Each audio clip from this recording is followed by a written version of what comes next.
میں نے میٹرک کا امتحان دیا ہی تھا کہ اچانک والد صاحب کا انتقال ہو گیا۔ کسی نے انہیں گولی مار دی تھی۔ ان دنوں میری عمر 16 سال تھی اور بھائی کی عمر صرف 10 برس تھی۔ ابو کی وفات کے بعد ہمارے اوپر غموں کے پہاڑ ٹوٹ پڑے اور مجھے اسکول چھوڑنا پڑا۔ گھر کا کوئی کفیل نہیں رہا تو امی جان نے سلائی کا کام شروع کر دیا۔ میں نے کم عمری کے باوجود ان کا ہاتھ بٹانا شروع کر دیا اور یوں آہستہ آہستہ میں نے بھی سلائی میں مہارت حاصل کر لی۔ پھر میں نے پرائیویٹ طور پر امتحان دیا اور میٹرک پاس کر لیا۔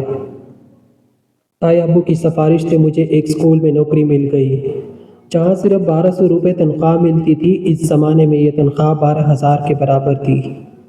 میرا بھائی چوتھی جماعت میں تھا لیکن مالی حالات کی وجہ سے اسے بھی پڑھائی چھوڑنی پڑی۔ تائی ابو کی ورکشاپ تھی۔ انہوں نے زاہد کو اپنی ورکشاپ میں کام سکھانے پر لگا دیا۔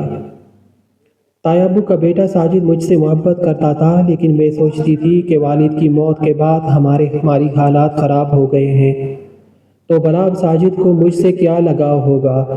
پھر شادی تو برابری کی بنیاد پر ہوتی ہے اور غربت میں تائی ابو مجھے بہو بنانے سے باز رہے۔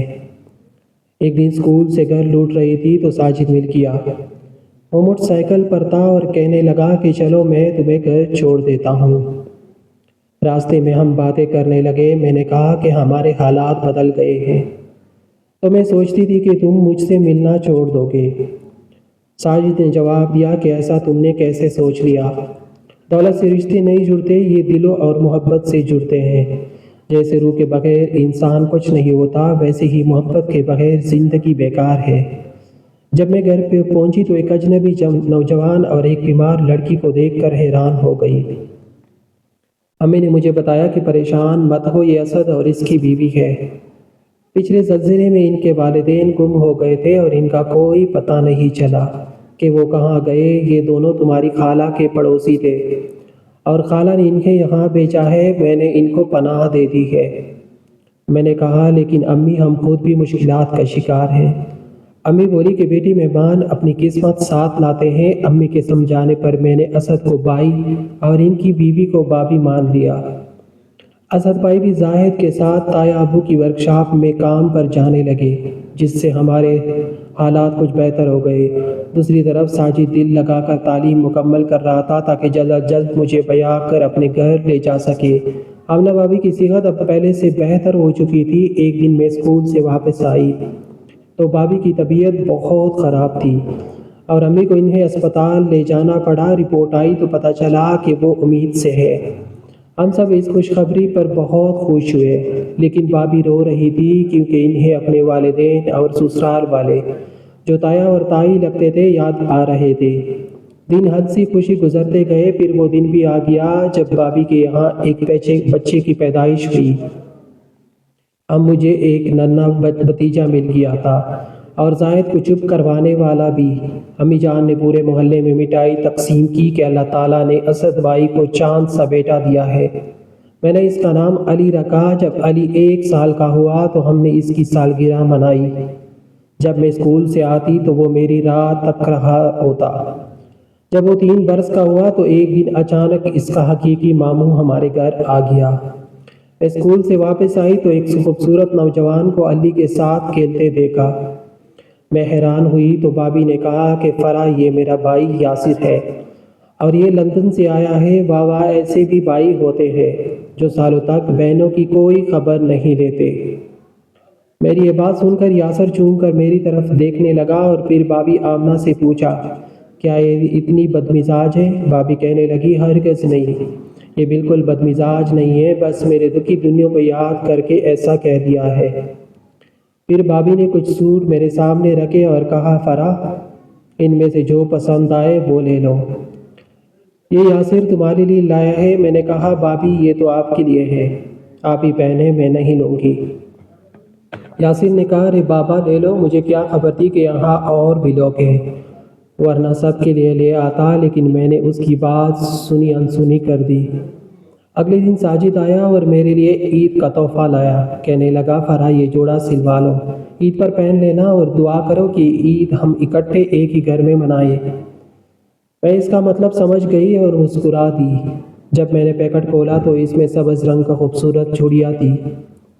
اسی دوران یاسر بھی وہاں آ گیا اور کہنے لگا، واہ، ہمارا تحفہ تو قبول نہیں کیا، جبکہ دوسروں کا لے رہی ہو۔ میں نے فوراً جواب دیا، یہ دوسرے نہیں، یہ تو ہمارے اپنے ہیں۔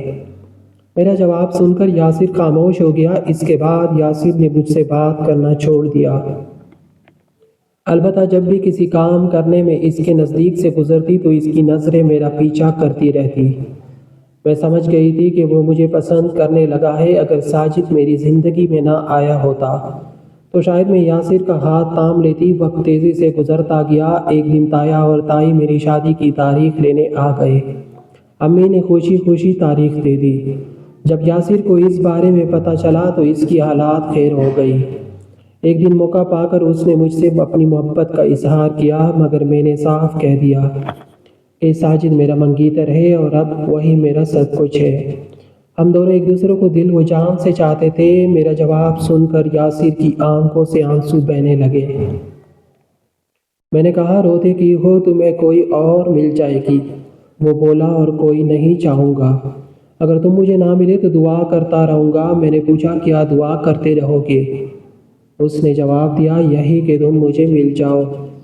خدا کرے تمہاری شادی ساجد سے نہ ہو، اگر ہو بھی جائے تو تم اسے نہ ملو، مجھے مل جاؤ۔ میں نے کہا، کیسی عجیب و غریب دعا ہے تمہاری، جو سمجھ نہ آئے، کیا ایسی دعائیں بھی قبول ہوتی ہے؟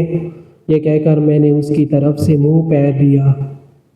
اس کے بعد پتہ نہیں کیا ہوا، بس اتنا معلوم ہے کہ یاسر بیمار رہنے لگا۔ اس کی صحت روز بروز گرتی جا رہی تھی۔ بھابھی کے اصرار پر وہ لاہور چیک اپ کرانے چلا گیا اور ادھر میری شادی کی تاریخ نزدیک آ گئی۔ مجھے دیر سے اٹھنے کی عادت نہیں تھی، مگر اس روز امی بہت سویرے مجھے اٹھانے آ گئی اور کہا، اٹھو، ہاتھ منہ دھو لو، بیوٹی پارلر جانا ہے، تمہاری تائی امی نے کہلوایا ہے۔ میں نے ہاتھ منہ دھویا، ناشتہ کیا اور پھر ساجد کی بہنیں مجھے لینے آ گئی۔ وہ مجھے اپنی گاڑی میں بیوٹی پارلر لے گئی۔ تائی امی نے خاص طور پر کہہ دیا تھا کہ چاہے جتنے پیسے خرچ ہو، مگر میک اپ بہت اچھا ہونا چاہیے۔ میری بہو ایسی دلہن بنے کہ زمانہ دیکھے۔ میک اپ ہوا اور اسی جوڑا پہنا دیا گیا۔ سہیلیوں کا ہجوم تھا۔ مجھے مخصوص کمرے میں بٹھا دیا گیا۔ سہیلیاں طرح طرح کے مذاق کر رہی تھی۔ 2 بج چکے تھے، بارات آنے والی تھی۔ ڈول کی تاپ اور سہیلیوں کے گانے مجھے تصوراتی دنیا میں گم کر رہے تھے۔ دوپٹہ تو پہلے سے ہی چہرے پر تھا۔ آنکھیں بند کیے میں مستقبل کے خواب دیکھ رہی تھی۔ 4 بج چکے تھے اور بارات کے آنے کا شدت سے انتظار تھا۔ گھر کا ہر فرد بے چین اور بے اقرار تھا۔ اچانک ٹیلی فون کی گھنٹی بجی۔ میرے بھائی زاہد نے ریسیور اٹھایا۔ دوسری طرف تایا ابو بول رہے تھے کہ دلہا کی گاڑی کا راستے میں ایکسیڈنٹ ہو گیا ہے، اسے فوراً اسپتال لے جایا گیا ہے۔ پل سے جب گاڑی موڑ کاٹ رہی تھی تو کسی نے پہلو سے ٹکر مار دی۔ یہ سن کر معلوم ہوا کہ ساجد کو اسپتال میں داخل کر دیا گیا ہے اور شادی ملتوی ہو گئی ہے۔ میں جو کہ تو بیٹھی رہ گئی۔ ادھر اسپتال میں جب ساجد کو ہوش آیا تو اس نے اپنے والد کو بلایا۔ پہلا سوال یہی کیا کہ یہاں سے سسرال والوں کا گھر کتنی دور ہے؟ انہوں نے جواب دیا کہ یہی 2-4 میل کے فاصلے پر ہے۔